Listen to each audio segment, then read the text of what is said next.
गौतम बुद्ध, जिन्हें सिद्धार्थ गौतम के नाम से भी जाना जाता है, विश्व के महानतम धर्म गुरुओं में से एक थे। उनका जीवन और उनके द्वारा दिए गए उपदेश आज भी लाखों लोगों को प्रेरणा देते हैं। उनके जीवन के मंत्र न केवल आत्म साक्षात्कार के लिए मार्गदर्शक होते हैं, बल्कि वे जीवन के हर पहलू में शांति, समर्पण और संतुलन को स्थापित करने में भी सहायक हैं। बुद्ध के जीवन के मंत्र हमें यह सिखाते हैं कि हम कैसे अपने भीतर की शक्ति को पहचानें और जीवन को आनंदमय बनाएं। एक, दुख और उसके कारण को समझना। दुख के चार आर्य सत्य। बुद्ध के जीवन का सबसे महत्वपूर्ण पहलू चार आर्य सत्य हैं, जो जीवन के दुख के कारण और उससे मुक्ति के उपायों को स्पष्ट करते हैं। पहला सत्य, दुख बुद्ध के अनुसार जीवन में दुख अपरिहार्य है। जन्म, बुढ़ापा, बीमारी और मृत्यु, ये सभी दुख के रूप हैं। दूसरा सत्य, दुख का कारण। दुख का मूल कारण तृष्णा, इच्छा है। ये हमारी लालसा और कामनाओं के कारण उत्पन्न होता है।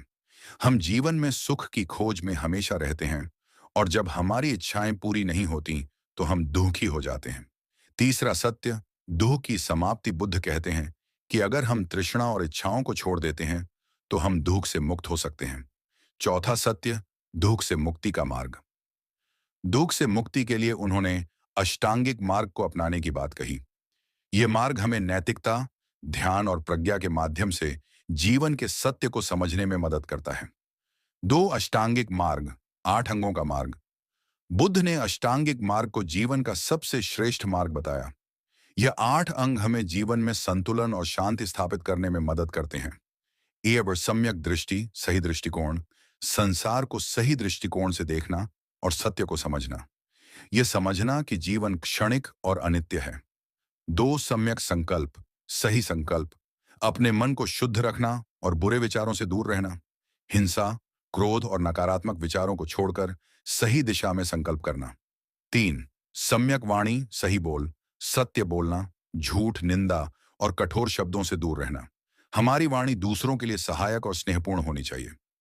फोर, सम्यक कर्म, सही कर्म, नैतिक रूप से सही कार्य करना। हत्या, चोरी और व्यभिचार से दूर रहना और अपने कार्यों में सद्गुणों को अपनाना। पांच, सम्यक आजीविका, सही आजीविका, ऐसा व्यवसाय चुनना जो दूसरों को नुकसान न पहुंचाए और नैतिक रूप से सही हो। जीवन यापन के लिए किसी भी हिंसात्मक या अनैतिक कार्य को न करना। छह, सम्यक प्रयास, सही प्रयास, अपने जीवन में हमेशा सकारात्मक प्रयास करना और बुरे विचारों, भावनाओं को दूर रखने का निरंतर प्रयास करना। सही दिशा में निरंतर प्रगति करना। सात, सम्यक स्मृति, सही ध्यान, हमेशा जागरूक रहना और अपने मन, शरीर और विचारों को समझना। वर्तमान क्षण में जीना और अतीत या भविष्य की चिंता न करना। आठ, सम्यक समाधि, सही ध्यान, ध्यान की अवस्था, ध्यान की स्थिति में मन को शांति और स्थिरता प्रदान करना। ध्यान के माध्यम से अपने अंतर्मन को शुद्ध करना और उच्चतम चेतना प्राप्त करना। तीन, मध्यम मार्ग। बुद्ध के जीवन का एक और महत्वपूर्ण सिद्धांत है मध्यम मार्ग। यह मार्ग हमें चरम सीमाओं से बचने की शिक्षा देता है। उन्होंने अपने अनुभव से सीखा कि अत्यधिक तपस्या या भोग दोनों ही मार्ग जीवन में संतुलन नहीं ला सकते। उन्होंने मध्यम मार्ग को अपनाने का उपदेश दिया, जो न तो अधिक भोग में लिप्त होता है और न ही कठोर तपस्या में। यह मार्ग हमें आत्म संयम, संतुलन और शांति प्रदान करता है। 4 अहिंसा और करुणा का सिद्धांत। बुद्ध ने अहिंसा और करुणा का संदेश दिया। उनका मानना था कि सभी प्राणी समान हैं और सभी को समान अधिकार हैं।